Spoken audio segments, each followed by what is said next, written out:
I think if I hear you call me Becky one more time, six-pack, I'm gonna pop your tops. All six of them. Who are you?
Hey, this is Matt once again. Welcome back to another review. This is another paid request, this time from Jose Ballard. And it is Death Race, the 2008 film. It's a remake of Death Race 2000. And yes, this is directed by Paul W.S. Anderson, or as I call him, Paul Wild Stallion Anderson. There's the bat there. The glare.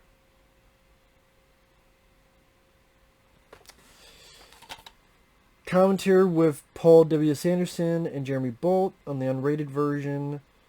Little making of. Now, it's a remake, but there's not a whole lot of connection other than it takes place in the future where there is this thing called a death race and it deals with cars. I mean, it's in the original death race, it's cross country. Here, it's on an island, a prison, and there's certain places you go to, like industrial type areas among the prison. Now, I will say this. Not everyone enjoys this film, but I do. I enjoy the movie. I enjoy it for the action scenes, although there are times it gets too shaky. I think Paul needed to calm down on that. But there's a lot of good practical action set pieces. I like the way the cars look. The armor and the guns put into there is similar to the Road Warrior in that aspect. No, I'm not saying this is as good as the Road Warrior. I'm saying I like, the way the cars look, which is similar to the Road Warrior. I like that a lot of this is done in camera. There are some beautiful shots where a car gets shot, blows up, falls into this. There's a point where a car flips, and then one person's like, "Yeah, I'm away," shoots a missile. It then flies up and gets like on top of a fucking roof, and then it falls down. The physics of that, I don't know, but it looked really cool. It looked really cool and done practically. And let's say if it looks cool, if it gives the adrenaline pumping that I'm supposed to get, I can overlook a lot of stuff. I really can. I really can just sit down and have fun with a movie. And Jason Statham, is this one of my favorite characters of? No, I mean there's nothing remarkable about his character, but I still thought he did a good job. But I like Jason Statham. I like him as an action star. Yeah, I would say my favorites of this guy is the Crank films, Crank and Crank 2. I like Transporter. I like Transporter 2. I would say those are my favorites of his. But I liked this. I liked some of his other movies. He's really good in the first Expendables. Which, yes, I would put that above this. I will say what some of the things missing. It does have some sense of humor. But it is missing that big black satirical humor that Death Race 2000 had. Like Death Race 2000 had some pretty crazy fun moments, especially with Sylvester Stallone as Machine Gun Joe. Machine Gun Joe. Sylvester Stallone was a riot in that. And the whole thing where if you hit people, you get bonus points. That stuff is missing as well. And I do wish more of that was put into this. That again, that is something that, and also the fact is cross country is a nice thing because that way you can really differentiate the environments. Here you can't really differentiate the. I like the environments for what it is, the whole industrial stuff mixed into it, but there's a point that you kind of miss the freedom that you had in Death Race 2000 where you could show all different types of environments because it's cross-country. But the setup is pretty simple. Jason Statham is working in an industrial job. He doesn't get paid much for shit, as neither does anyone else. He has a wife, he has a new baby. You get the idea he's an ex-con, but he wants to go the straight and narrow. Fairly soon after, he gets knocked out. He finds his wife dead. A knife is in his hand, and he gets put into prison. Of course, we find out he's been framed. You get the idea he was framed to be in here to be the new driver, because there's this figure named Frankenstein who has his metal mask. That's definitely going back to the original Death Race 2000, which he also had a character named Frankenstein with a mask on, because of all the horrible injuries that he's had. But because of a mask, anyone could be placed and made to be that character. And Joan Allen, it was interesting to see her play a different role, because she's not usually in this type of film, and she's playing, this pretty evil warden, and she's definitely having fun in the role. I mean, she was the wife character in Face Off, Bourne sequels, but again, I liked her in this. And among the prison, he meets his crew, including Ib McShane. It's always nice to see that actor. He is in the John Wick films. He's the guy that owns the Continental Hotel and is an ally to John Wick. I liked that actor, so it was cool. It's always cool to see him. He does a good job here. I would say if there's any laughs I got, it was out of him, the way he would say certain lines. Like, he was fun. I think the other guy is Jacob Vargas. He was one of the kids in Ernest Goes to Camp. He was also one of the soldiers in the Hills of Ice Part 2 that came out around 2007. I think that was him. Well, I recognize you. Where's Ernest P. Worrell? But it's a plot that's very basic, to the point, and the action scenes are fun. They're enjoyable. It's a 3-day race. For the most part, try to get rid of as many people as you can. They would get to the last day, see who makes it to the finish line. So you have these Road Warrior type cars. As they're racing, there's these plates on the ground. If you get over one plate, your shields are up, meaning you could put like these tack lights on the back, or oil, whatever, behind you. If you hit a different plate, you get weapons. They turn on, because they're disabled, but you get to that, they're turned on, and they can use the fire on anybody. And then they have all this metal armor, so it takes a little bit of, sucks up a bit of ammo for a while. But other than, again, being a bit too shaky for my, I like a lot of the action scenes. They're fun, they're entertaining. And then one car flips because of these spikes, shot by another. And actually one of the contestants is Liu Kang himself, Robin Shaw, who was in the 1995 Mortal Kombat from the same director, Paul W.S. Anderson.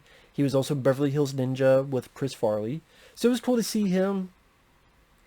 He really has not much to his character, sadly, but it was cool to see him in the movie.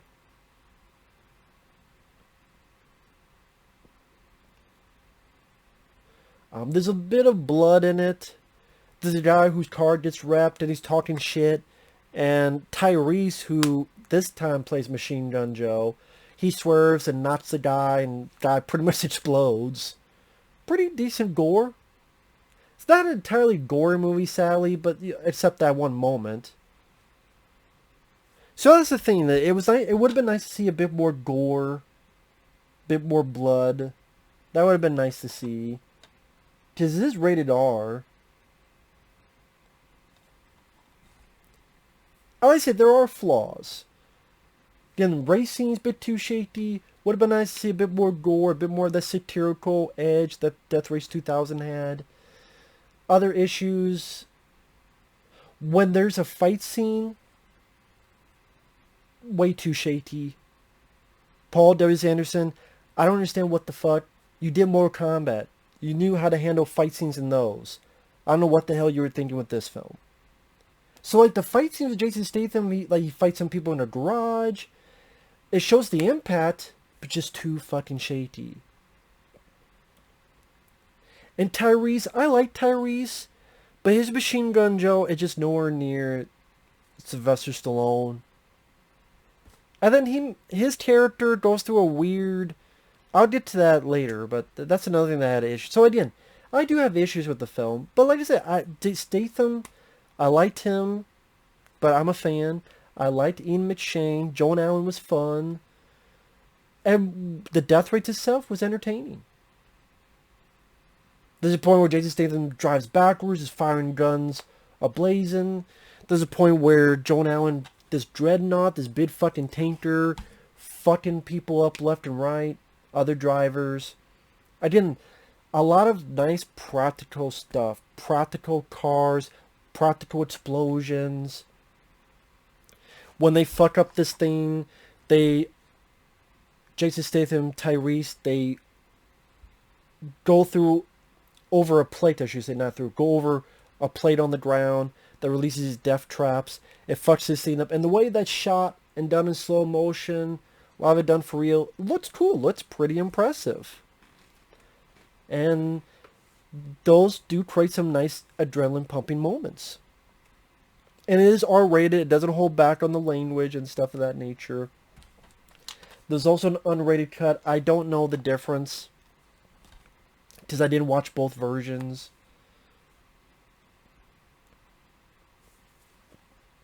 Spoiler alert.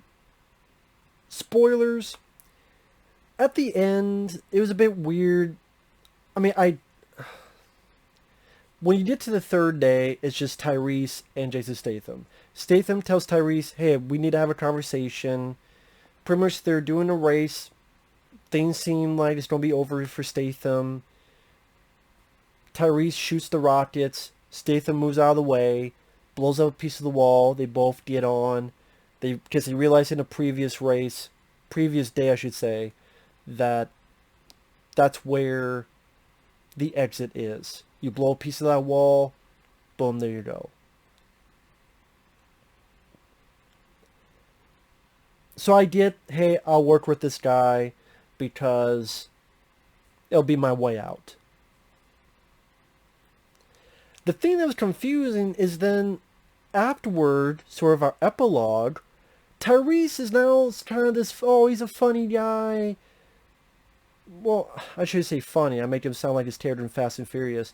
But he's just, oh, hey, I'm out working on cars with Jason Statham. And now we're friendly with each other in Mexico. And I'm thinking, I don't buy this. Because throughout a lot of the film, he's this cold, bad character, this guy here.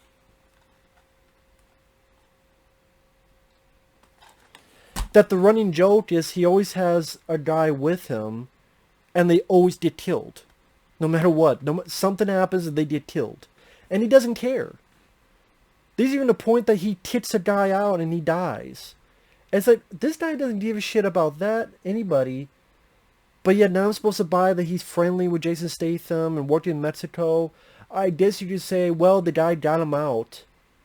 But okay, you think they would go their separate ways, not that they're ready to be butt buddies in Mexico. I don't buy that with Tyrese, the way they made the character seem like throughout the rest of the film. I always thought that was weird. It always seemed out of the blue. I don't know, I don't really get that. Also, when Joan Allen, spoiler, she gets blown up, which is cool, she deserves it. Just pretty much Joan Allen, and actually the guard that's with her is the guy in Terminator Genesis who plays John Connor. And then the evil Terminator robot John Connor, not John Carter. I forget the actor's name. Yeah, I forgot his name. But they both get blown up as they deserve. Because the guard has a box that's a present. Goes up to her and then like actually went up to her box up top. When you get gifts, doesn't a guard usually check to see what's in it before? I don't know. You would think if anyone gets a present if anyone who works in a prison, please let me know. If anyone gets a present, don't they make sure to see everything's secure before someone opens it? I don't know. Maybe not. Maybe I'm being stupid. But it's like, oh, I'm glad no one checked this out before she opened it, because as soon as she opens it, it's this bomb, blows up. I'm like, wow, if that was that easy, why the fuck didn't someone do this earlier? Why didn't Ib McShane do this earlier if it was that fucking easy? Well, I guess he needed his hand on a bomb. I guess that was the issue. But as soon as he got a bomb, boom. Because with all the shit they have, there's no way to make a bomb. Hey, what do I know? I'm like, wow, is that easy to kill Joan Allen? Why didn't he do it earlier? But again, they needed that precise thing. But I did like Ib McShane's, I love this game. It was a nice moment because you really hated the Joan Allen character, so to see her deer come up, that was fun. That's what I mean. There's some entertaining action scenes. The death races are fun. A lot of good practical explosions, firepower. The Statham does a good job. It's a fun movie. It's not one of my favorites, because some of the issues I said I had with it. And like I said, the original Death Race 2000 does have that fun, satirical edge to it. And like I said, Sylvester Stallone is a lot of... he's pretty damn funny in that. But this is not a bad film. It's entertaining. Like I said, it has its issues. Stop shaking the fucking camera. A bit more blood would have been cool to see. A bit more gore would have been nice to see. Like I said, the whole thing with Tyrese is a bit weird. That shift at the very end. It's like, that doesn't really follow through with, oh, I don't give a fuck about anybody with me. Yeah, I just didn't buy 100%. But yeah, fun action, badass lead, hot girls. Yeah, not a bad film at all. I'm glad to have it in my collection. Fun movie, flawed but fun. Compared to some of his other films, like his Resident Evil films, and was the one he did? I forgot what the fuck that was called. I would say my favorite of his, I probably would go with Mortal Kombat, Event Horizon, Soldier, and then this one. I feel like there's another I'm missing. There probably is, I'll think about it later, but that's my ranking. The rest I don't really care a whole fucking lot about. His worst, of the ones I've seen, probably Resident Evil The Final Chapter, I would say is his worst that I can think of. Yeah, with that said, thanks for watching. Take care. We'll see you guys later. Bye-bye. Oh, Alien vs. Predator, that was fucking bad too. No, I'd probably say Resident Evil, the final chapter is worse. Sad to say. But yeah, AVP was pretty fucking bad. This is better than that, I'll say that. See you guys later. Bye-bye.